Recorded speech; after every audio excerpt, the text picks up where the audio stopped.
Statistical methods का ये पहला लेक्चर हम लोग स्टार्ट करते हैं। इसमें इंट्रोडक्शन और हिस्ट्री बताएंगे। स्टैटिस्टिक्स क्या है, तो सबसे पहले स्टैटिस्टिक्स की जो डेफिनेशन है उसको आप जो है ध्यान से देखेंगे, और उस डेफिनेशन को देखने से पहले इसकी स्पेलिंग देख लीजिए।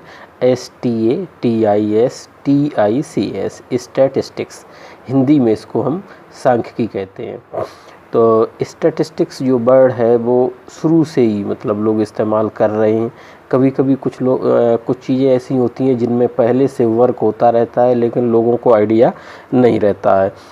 स्टैटिस्टिक्स की अगर हम बात करें तो जितना सोसाइटी, मानव सभ्यता जितनी पुरानी है उतना ही पुराना जो है सांख्यिकी है। जैसे कि अगर कोई बच्चा पैदा होता है तो हम लोग कहते हैं कि ये जो है लड़का है या लड़की है। इसका हिसाब पहले से ही लोग रखते हैं, जब से सभ्यता है तभी से लोग इसका हिसाब रख रहे हैं।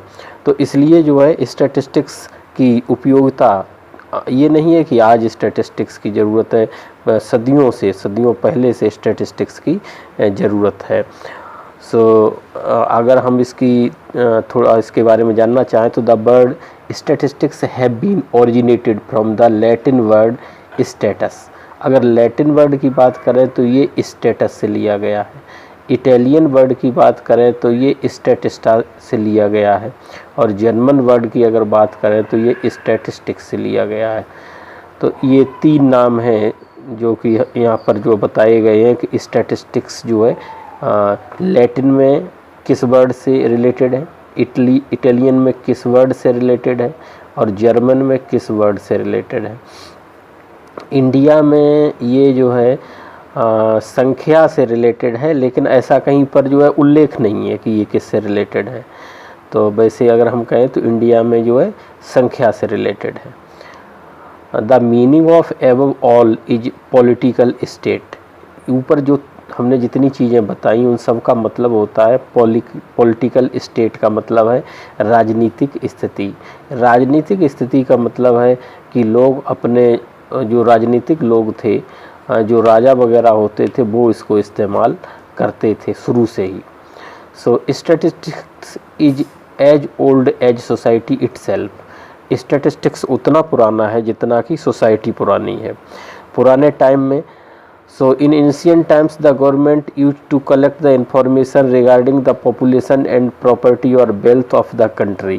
पुराने समय में जो है गवर्नमेंट क्या करती थी, जो डेटा कलेक्ट करती थी कि हमारे पास कितना पॉपुलेशन है, उन पॉपुलेशन के पास कितनी प्रॉपर्टी है, ये सब चीज़ की जो है जानकारी लोग पुराने समय से ही कर रहे हैं। इसका उल्लेख अगर हम बात करें तो ये कह सकते हैं कि जो है चंद्रगुप्त मौर्य के टाइम में, चंद्रगुप्त मौर्य का जो टाइम था वो था 324 से 300 BC, बिफोर क्राइस्ट है ये। जैसे सेंचुरी जो हम लोग बात करते हैं आज 2020 चल रहा है, तो इसकी शुरुआत से कितने साल पहले, इसकी शुरुआत से 324 साल पहले की बात है ना। उसमें भी जिक्र हुआ है स्टैटिस्टिक्स का, ऐसी चीज़ें हैं। कौटिल्य के अर्थशास्त्र में भी स्टैटिस्टिक्स का जिक्र है। उसमें कौटिल्य के अर्थशास्त्र में जो वाइटल स्टैटिस्टिक्स है, वाइटल स्टैटिस्टिक्स का मतलब जो है वो जन्म मृत्यु सांख्यिकी इसको कहते हैं। तो कितने जन्म हुए और कितनी डेथ वगैरह हो गई, इसका हिसाब वहाँ रखा जाता था। ये अर्थशास्त्र में कौटिल्य ने वर्णन किया हुआ है। उसके बाद अकबर के शासनकाल में राजा टोडरमल थे, जो कि उस समय जो है रेवेन्यू मिनिस्टर थे। उन्होंने इसमें जो है जिक्र किया हुआ है एग्रीकल्चरल लैंड का, कि एग्रीकल्चरल लैंड जो है वो कितनी है हमारे देश में, तो वहाँ पर आता है। आईने अकबरी जो है अबुल फजल ने लिखी थी, वो भी उसमें जो है स्टैटिस्टिक्स का जो है जिक्र किया गया है। एडमिनिस्ट्रेटिव पावर और स्टैटिस्टिकल सर्वे उसमें दिखाया गया है। अकबर ने सर्वे कराया था, तो सर्वे के दौरान ये चीज़ें उन्होंने वहाँ पर दर्शाई हैं कि हमारे पास जो है क्या क्या चीज़ें हैं, कितनी एडमिनिस्ट्रेटिव पावर है और कितना जो है दूसरी चीज़ें कितनी हैं। तो इसका मतलब ये बहुत पुरानी बात है, उस समय भी स्टैटिस्टिक्स का इस्तेमाल अच्छे पैमाने पे किया जाने लगा था। ठीक है। अगर मॉडर्न स्टैटिस्टिक्स की बात करें तो मॉडर्न स्टैटिस्टिक्स में जो है काफ़ी इस्तेमाल चीज़ें करी गई हैं। ये जोहन ग्रांट जो थे, जो फादर ऑफ वाइटल स्टैटिस्ट कहे जाते हैं, उन्होंने जो है अपना वाइटल स्टैटिस्टिक्स डेवलप किया और उसको करने के आधार पर ये बताया कि किस तरीके से जन्म और मृत्यु लोगों का हो रहा है, उसमें जो है जन्म दर मृत्यु दर को किस तरीके से कंट्रोल किया जा सकता है, जैसे बच्चों की जो मृत्यु दर है उसको जो है मिनिमाइज किया जा सकता है। किसी भी कंट्री में बच्चों की मृत्यु दर जो है वो अगर ज़्यादा है तो उसको बहुत ख़राब माना जाता है, तो उसको कंट्रोल किया जा सकता है, ये बताया था जोहन ग्रांट ने। He is known as the father of vital statistics. उसके बाद और लोग भी हुए जिन्होंने इसके बारे में स्टडी किया, जो कि हम आगे बताएंगे, हमने लिखा हुआ भी है। तो इस तरीके से जो है इस साइंस का डेवलपमेंट हुआ स्टैटिस्टिक्स का। हम अगर और बात करते हैं कि इसमें कौन कौन से लोग हैं जो मेन कंट्रीब्यूटर हैं, तो मेन कंट्रीब्यूटर इसमें जो है हमने लिखा हुआ है यहाँ पर जोहन ग्रांट है। He is known as the father of vital statistics. Caspar Neumann है, ये मोर्टलिटी टेबल्स और लाइफ टेबल्स इन्होंने दिए थे। विलियम पेटी हैं, इन्होंने भी mortality tables and life tables दिए थे। जेम्स डॉडसन हैं, इन्होंने लाइफ इंश्योरेंस के बारे में बताया था। DR प्राइस हैं, इन्होंने लाइफ इंश्योरेंस के बारे में बताया था कि किन लोगों को लाइफ इंश्योरेंस ज़रूर करवा लेना चाहिए ना, इन्होंने ऐसी स्टडी की थी। ये सभी वाइटल स्टैटिस्टिक्स में आते हैं, इतने नाम जो मैंने लिए हैं। ये वाइटल स्टैटिस्टिक आता है डेमोग्राफी के अंतर्गत। डेमोग्राफी क्या होती है? फर्टिलिटी, मॉर्टलिटी और माइग्रेशन की स्टडी जिस साइंस के अंतर्गत हम करते हैं उस साइंस को हम डेमोग्राफी कहते हैं। तो आप मतलब ये अब ये पढ़ते हैं ये सब चीज़ें किसमें? फर्टिलिटी एंड मोर्टलिटी हॉस्पिटल्स में जो है बायो स्टैटिस्टिक्स है उसमें पढ़ा जाता है। माइग्रेशन भी पढ़ते हैं लोग दूसरी जगह। जो माइग्रेशन का मतलब होता है कि एक प्लेस से दूसरे प्लेस अगर कोई व्यक्ति चला गया तो उसके चले जाने पे क्या असर पड़ेगा। जैसे कि अगर कोई पहाड़ का कैंडिडेट है, पहाड़ का कोई स्टूडेंट है, तो वो समझ रहा होगा पहाड़ से लोग दूसरी जगह चले जाते हैं जिसको पलायन कहते हैं। तो ऐसा क्यों हो रहा है? क्योंकि वहाँ पर उस तरीके की सुविधाएं नहीं। अब अगर अच्छे सभी लोग पहाड़ से दूसरी जगह चले जाएंगे तो ये क्या होगा? पहाड़ पर जो है अच्छे लोग नहीं रहेंगे। अगर अच्छे लोग नहीं रहेंगे तो पहाड़ पर जो है फिर आपका रेवेन्यू नहीं रहेगा और चीज़ें भी प्रॉब्लम आती चली जाएगी। तो फिर पलायन रोकने के लिए क्या क्या करना चाहिए वो गवर्नमेंट प्लान करती है। सो ये किसके अंदर आएगा? ये सब डेमोग्राफी के अंदर आएगा। नेक्स्ट बढ़ते हैं, इसमें आप आ जाइए। और कंट्रीब्यूटर पास्कल हैं, फर्मा हैं। ये फर्मेट लिखा हुआ है लेकिन फर्मेट नहीं होता है, फर्मा होता है। तो ये पढ़ा जाता है। इन्होंने बताया था games of chance and probability theory, pascal ने। फर्मा ने भी बताया था games of chance and probability theory के बारे में। ये CHAVELIER डी मेयर, ये सेवेलियर डी मेयर है, चेवेलियर नहीं होता है, ये बात ध्यान रखेंगे। सेवेलियर डी मेयर, ये प्रॉब्लम ऑफ पॉइंट्स बताई थी, ये भी प्रोबेबिलिटी थ्योरी में आता है ना। जेम्स बर्नौली ने बाइनोमियल डिस्ट्रीब्यूशन बताया था। डिमोएवर ने प्रोबेबिलिटी एन्युटीज के बारे में मतलब विशेष जानकारी दी थी और काफ़ी लिटरेचर दिया था। तो de Moivre is known as the father of annuities. Laplace ने प्रोबेबिलिटी थ्योरी में बताया था, गाउस ने प्रोबेबिलिटी थ्योरी को बताया था। तो ये प्रोबेबिलिटी थ्योरी के वो लोग हैं, ओल्ड लोग, यानी ये आपके प्रोबेबिलिटी थ्योरी के कौन है? जिन्होंने प्रोबेबिलिटी थ्योरी में पहले काम किया। उसके बाद जो मॉडर्न थ्योरी प्रोबेबिलिटी की है वो आयलर ने बताया, उसके बारे में लैग्रांज ने बताया, बेज ने बताया, जिसको बेज थ्योरम भी आप पढ़ेंगे भी, मार्कोफ ने बताया, खिंचन है उन्होंने बताया, कोल्मोगोरोव ने बताया। ये लोग जो है मॉडर्न थ्योरी ऑफ प्रोबेबिलिटी का इन लोगों ने डेवलपमेंट किया। और ये है फ्रांसिस गाल्टन। फ्रांसिस गाल्टन जो है बहुत काम किया स्टैटिस्टिक्स में उन्होंने। ये फादर ऑफ रिग्रेशन एनालिसिस कहे जाते हैं, फ्रांसिस गाल्टन। तो इन्होंने रिग्रेशन एनालिसिस का काम किया था, जो आप लोग पढ़ोगे इस स्टडी में आगे चल के यूनिट में, थर्ड यूनिट में। इसके बाद कार्ल पियर्सन है, उन्होंने कोरिलेशन एनालिसिस डेवलप किया था। और उसके बाद WS गोसेट है, इन्होंने टी टेस्ट दिया था। R A Fisher father of modern statistics और इन्फरेंशियल स्टैटिस्टिक्स कहा जाता है इनको, आर ए फिशर को। अब अगर कोई पूछता है कि who is the father of statistics, तो कोई एक व्यक्ति नहीं है जिसने स्टैटिस्टिक्स डेवलप किया, बहुत से लोग हैं जिन्होंने स्टैट्स डेवलप किया। अब आज के टाइम में जो है आर ए फिशर को हम जो है फादर ऑफ मॉडर्न स्टैटिस्टिक्स कहते हैं या इन्फ्रेंशियल स्टैटिस्टिक्स कहते हैं।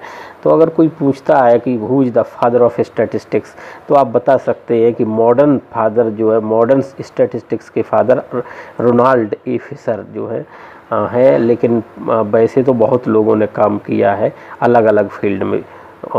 There is no only a single person की आप जो है बता दें कि who is the father of statistics, है ना।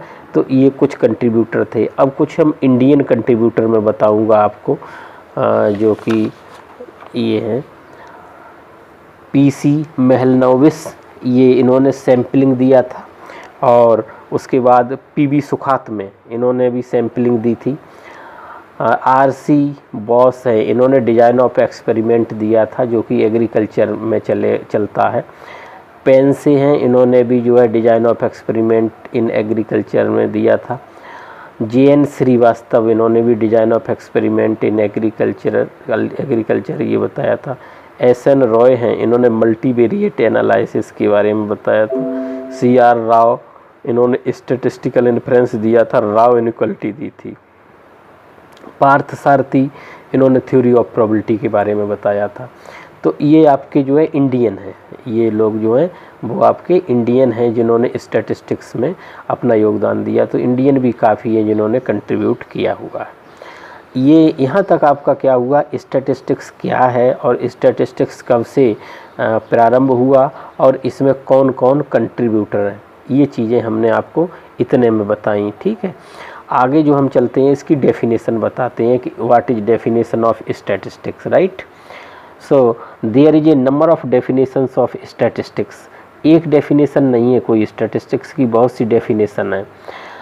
ऐसा क्यों है कि कितनी डेफिनेशन क्यों है, क्योंकि ये बहुत पुराना साइंस है, शुरू से ही है। तो लोगों ने शुरू में कुछ डेफिनेशन दी, फिर उसके बाद उस डेफिनेशन में क्या हुआ कि सुधार हुआ, है ना। सुधार करके फिर डेफिनेशन बनी। तो समय समय पे डिफरेंट लोगों ने डेफिनेशंस दी, इसलिए बहुत सी डेफिनेशन है। हम यहाँ पर क्या करेंगे, 2 डेफिनेशन देंगे।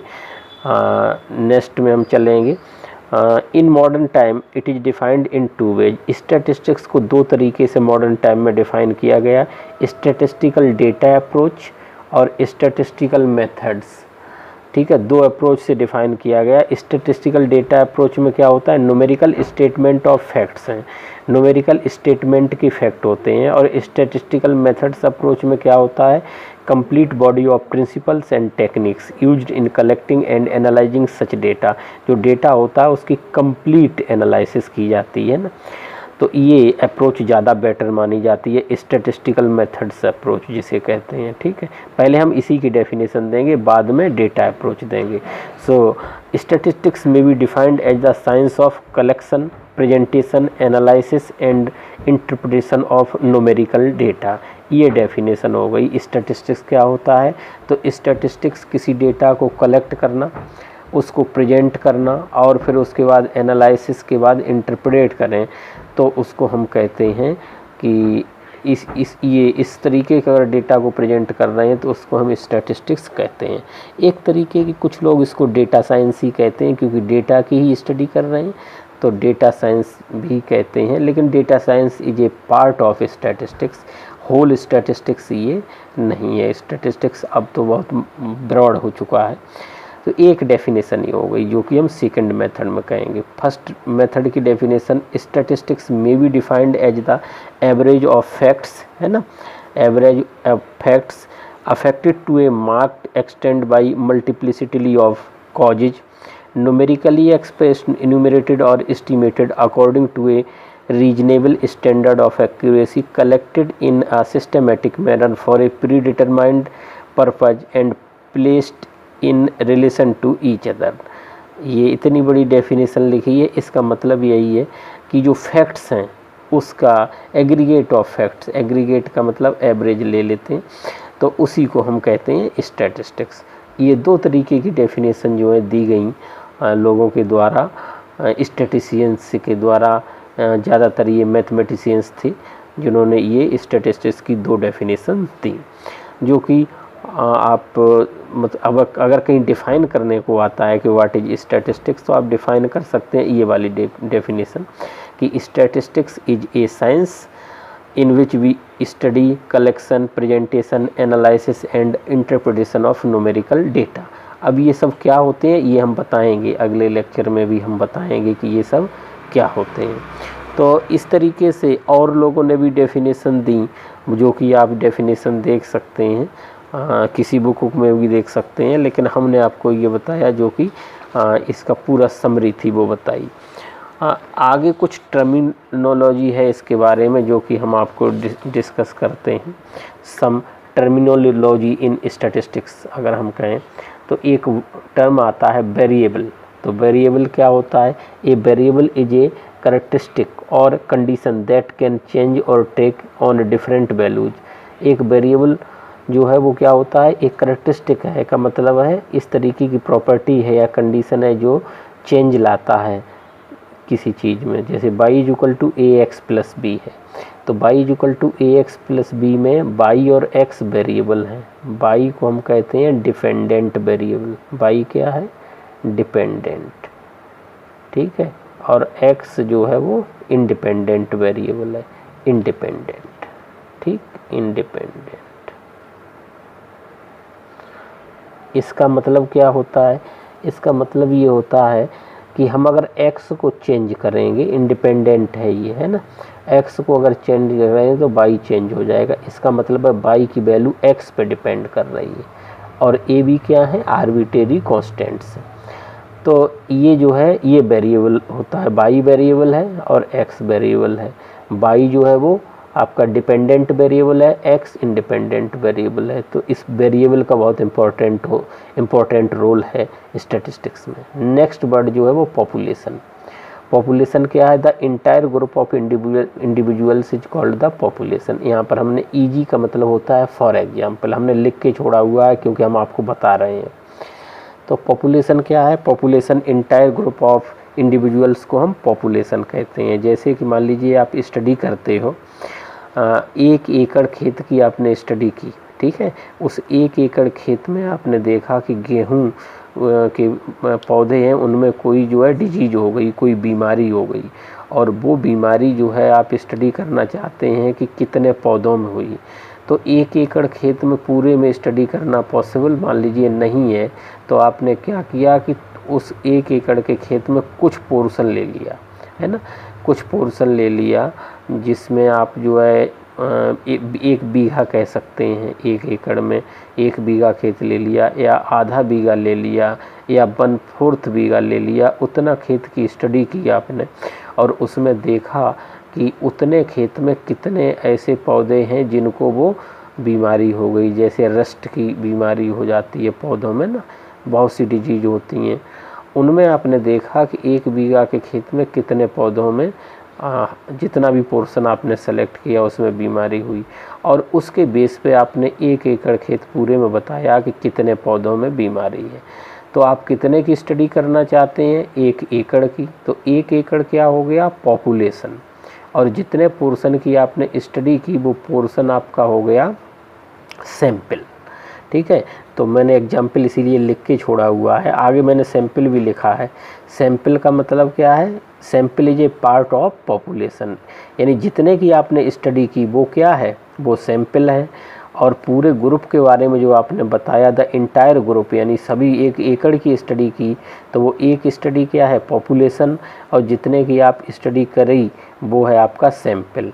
पॉपुलेशन की स्टडी करना आसान नहीं होता है, तो हम सैंपल की स्टडी करके और सैंपल के बेस पर पॉपुलेशन के बारे में जानकारी देते हैं। तो ये दोनों वर्ड बहुत इम्पॉर्टेंट है, पॉपुलेशन एंड सैंपल। नेक्स्ट जो आपका है descriptive statistics. In descriptive statistics we organising and summarising data.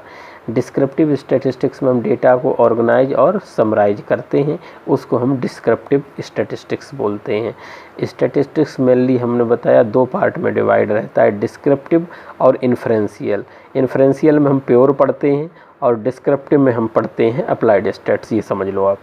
तो इन्फ्रेंशियल में लिखा हुआ in this we draw a conclusion about the population on the basis of sample, वही बात लिखी हुई है। पॉपुलेशन और सैंपल का वर्ड आया कि नहीं, यानी हम बताना चाहते हैं पूरे ग्रुप के बारे में, है ना, किस बेस पे, सैंपल के बेस पे। अब क्वेश्चन उठता है कि पूरे ग्रुप के बारे में हम क्यों नहीं बता सकते। पूरे ग्रुप को बताना आसान नहीं होता है।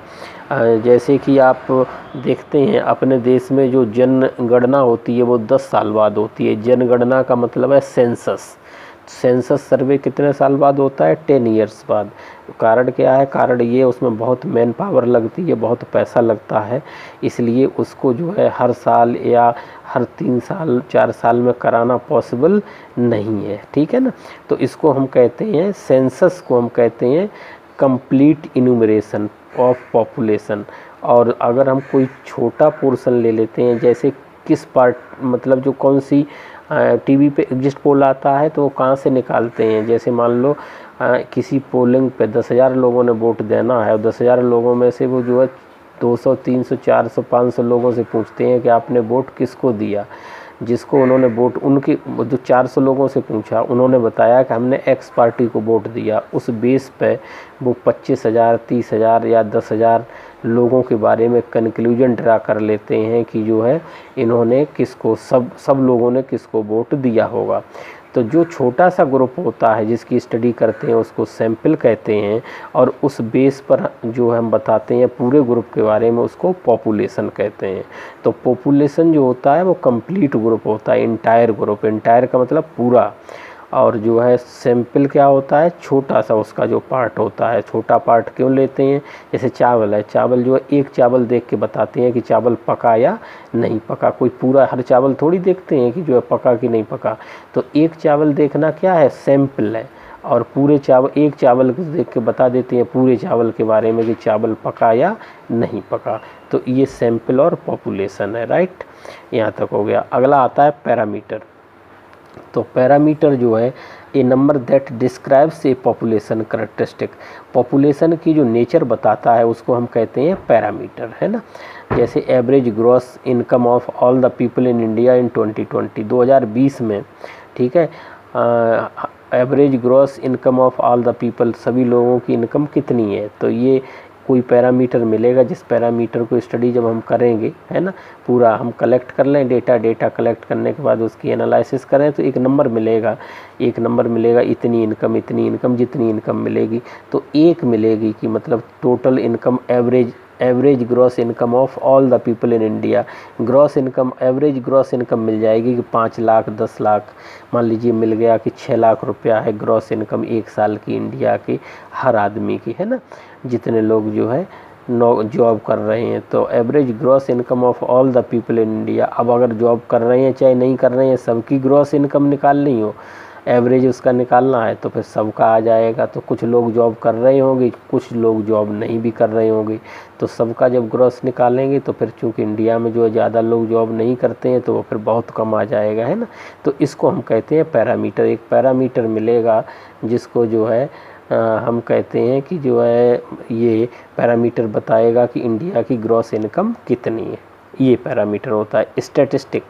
स्टैटिस्टिक्स नहीं है, ये स्टैटिस्टिक है। A number that describe a sample characteristic, यानी पॉपुलेशन का करेक्टरिस्टिक जो बताएगा उसको पैरामीटर कहते हैं। अगर सैंपल की जो प्रॉपर्टी या गुण बताए उसको हम कहते हैं स्टैटिस्टिक। जैसे इन 2020 gross income of people from a sample of 5 states. अब पूरी इंडिया का ना बताओ, इंडिया में 5 स्टेट के लोगों का बताओ कि 5 स्टेट के लोगों का एवरेज इनकम कितनी है, तो फिर जो है इसको हम कहेंगे स्टैटिस्टिक, राइट। डेटा क्या होता है ये बताया गया है। डेटा द फैक्ट्स और फिगर्स विच आर न्यूमेरिकल और अदरवाइज, न्यूमेरिकल हो या और कुछ हो, collected with a definite purpose, किसी विशेष पर्पज के लिए कलेक्ट किया गया हो, are called data. Data is the plural of the Latin word datum. Datum का प्लूरल होता है डेटा। तो डेटा एक ऐसा न्यूमेरिकल फिगर या और कोई जानकारी जिसको हम जो है किसी विशेष पर्पज के लिए कलेक्ट करते हैं उसको हम डेटा कहते हैं। जैसे कि मान लीजिए आपने यही डेटा कलेक्ट किया कि आपके पास जो है आपने फ्लावर की जो है मान लीजिए एग्रीकल्चर की, और फ्लावर की एग्रीकल्चर में आपने एक विशेष किसी ब्रीड को जो है प्लांट किया, और उस ब्रीड के पौधे उसी तरीके के हैं कि नहीं है, तो आपने इस तरीके से देखा कितने पौधे सेम उसी तरीके के हैं, कितने जो है प्लांट जो है उन्होंने अपना कलर वगैरह चेंज किया, क्या आया। तो इस तरीके की जो स्टडी है उसको हम क्या कहेंगे, डेटा कहेंगे। ये डेटा दो तरीके से कलेक्ट किया जाता है, प्राइमरी डेटा और secondary data. Primary data original data होता है। ओरिजिनल का मतलब आपने जाके पूछा लोगों से, पोलिंग पे जा के लोगों से पूछा कि आपने वोट किसको दिया, तो ये प्राइमरी डेटा हो गया। सेकेंडरी डेटा क्या होता है, सेकेंडरी डेटा ये होता है कि कोई डेटा रखा हुआ है पहले से, सरकार ने जो है कलेक्ट करवा के रखवा लिया। जैसे ये पहले आपने पूछ लिया सब चीज़ कि ये किसको वोट दिया। मान लीजिए सरकार जो है क्या कर रही है, 10 साल बाद सेंसस करा रही है, यानी जनगणना।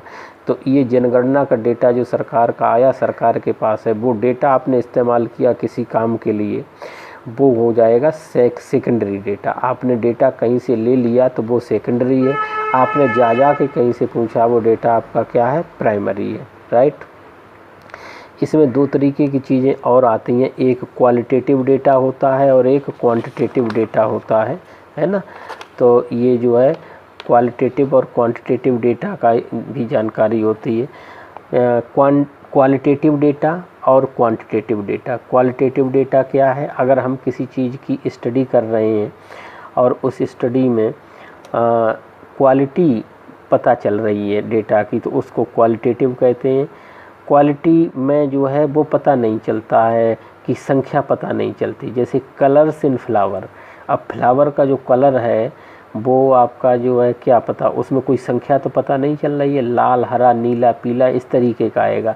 Wrinkled nature of surface in peas, जो आपकी जो है मटर की फलियां हैं, मटर का जो पौधा होता है, मटर के पौधे में जो है उसका जो पत्ते हैं, उनके पत्ते का जो है सरफेस का नेचर जो है किस तरीके, रिंकल्ड है। रिंकल्ड का मतलब घुंघराला है, तो ये घुंघराला जो है उसकी प्रॉपर्टी है, कोई संख्या तो बता नहीं रहा है, तो कैसा है ये, इसको कहते हैं क्वालिटेटिव डेटा।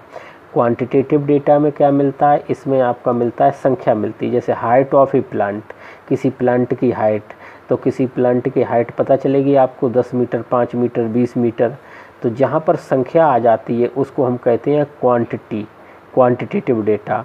और जहाँ पर क्वालिटी पता चलती है, जैसे ये पौधे का कैसा नेचर है ना, व्यक्ति का कैसा नेचर है, कोई आदमी ईमानदार है, ऑनेस्टी, तो ऑनेस्टी क्या हो गया, क्वालिटी हो गई, तो वो डेटा कैसा हो गया, क्वालिटेटिव डेटा हो गया, है ना। और अगर हम ये कहें कि इस आदमी के मास 80% हैं, तो ये क्या हो गया, ये क्वांटिटेटिव डेटा हो गया, right. Yield of A crop, कोई फसल है वो मान लो 1 एकड़ में कितनी पैदा हुई, तो ये कैसा डेटा है, क्वांटिटेटिव डेटा है, कुछ पैदा हुई होगी ना, 10 कुंटल, 20 कुंटल, 50 कुंटल, 1000 कुंटल, है ना। तो ये दो तरीके के डेटा होते हैं, qualitative data and quantitative data, इनकी हम स्टडी करते हैं। तो इस तरीके से और भी टर्मिनोलॉजी है, लेकिन बेसिक टर्मिनोलॉजी हमने आपको बता दी कि किस तरीके से इतनी जो हम लोग इस्तेमाल करेंगे। बाकी आगे वाले क्लास में हम लोग आगे पढ़ेंगे, इसकी एप्लीकेशंस बताएंगे कि स्टैटिस्टिक्स के एप्लीकेशंस किन किन फील्ड में है। ज़्यादातर हम फोकस करेंगे कि एग्रीकल्चर फील्ड में इसके स्टैटिस्टिक्स के एप्लीकेशन कहाँ हैं। तो अगला जो क्लास होगा वो ज़्यादातर फोकस होगा applications of statistics in agriculture and allied areas. ठीक है, आज के लिए हम लोग इतना रखते हैं, फिर अगले क्लास में मिलेंगे। Okay, thank you.